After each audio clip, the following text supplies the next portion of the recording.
Представляю второй ножик. То же самое, но 3 оборота. Все четко.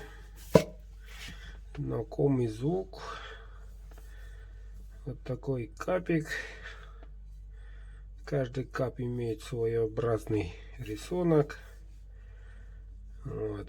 Не складная, так что ничего такого опасного нету. Изюминка, вишенка на торте. Рога чубуко, кованый дол, клеймо мастера, РВЛ-ка, длина 14, максимальная, надо сказать, длина. Вот такая ручка, ручка длинная. Ну, Евгений, это твой. Московская область, село Вервилки. Поздравляю, отправка сегодня. Заказывайте, ребята.